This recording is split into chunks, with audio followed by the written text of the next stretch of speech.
Hello, and welcome back to the Murakami Companion podcast, a show inspired by the works of Haruki Murakami, where we analyze his body of work in its entirety.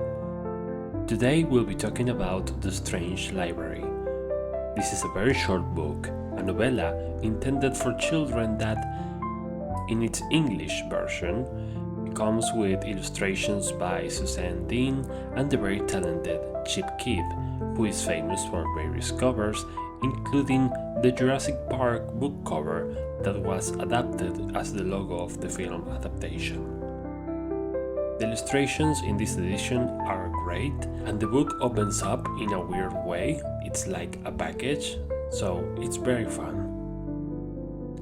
I believe this to be a children's book in the same line as The Little Prince or Matilda, in the sense that both children and adults can read it and 100% enjoy it and extract some meaning or lesson from it. The Strange Library tells the story about a boy who wants to borrow a book about the Ottoman Empire from the local library.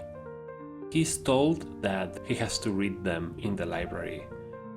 The man at the reception leads the boy into a massive subterranean maze and traps him inside the cell. So the boy has to find a way to escape and go back to his mother. Also, there is a mysterious girl who is there to help the boy. This is as far as I can go without spoilers. It's a great book. It's obviously very short, and it's for all ages, so you should definitely check it out. Spoiler territory from now on. There is 3 things that I would like to point out about the rest of the book. The first one is the cameo from the shipman. He appears in a wild sheep chase and dance, as well as a picture book called The Shipman's Christmas, which might be the only release we won't be covering in this podcast. So it's kinda interesting how he reappeared here of all places, since he originates from books that aren't exactly for children. But I like this character and it's a welcome surprise. The second thing is for the parents and book gifting family members and friends. This book has a very interesting lesson, which is don't trust strangers. And it's like, yeah, your kids might know about not trusting strangers in the street, but there's this middle ground of strangers. The villain here is an old man who works at the library. The boy is going to the library. He's approaching the man. He's supposed to be able to trust this man. Yet he is a stranger. The boy does not know him, and he makes the mistake of trusting him because the old man is in a place where the boy feels he's supposed to be able to trust him. This is a very interesting cautionary tale. The third thing is the ending, the very ending. So in the end, the boy goes back home and his mother is waiting for him with a hot breakfast.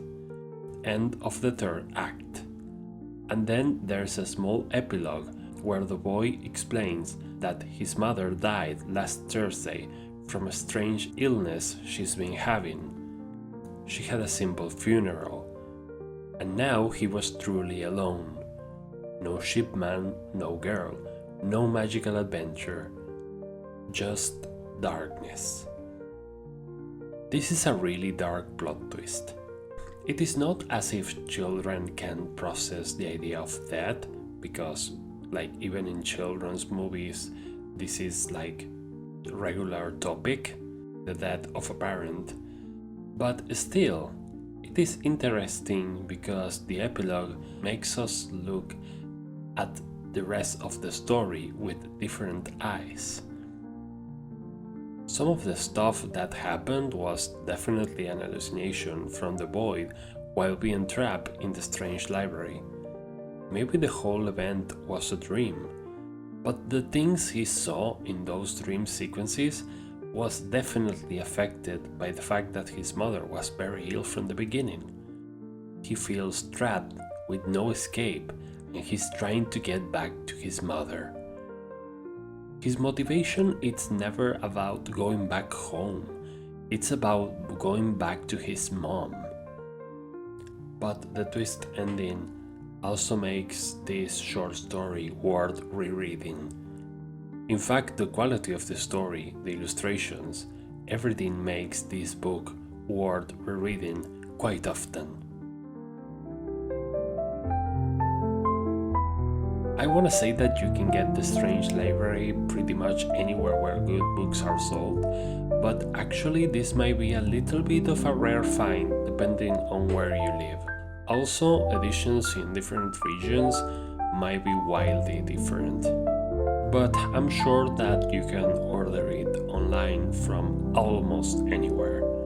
If you want to support this podcast, or you just like cool t-shirts or maybe some coffee mugs or art prints, we got a few digital stores where you can find all of that and more, featuring the covered artwork for this episode, inspired by The Strange Library.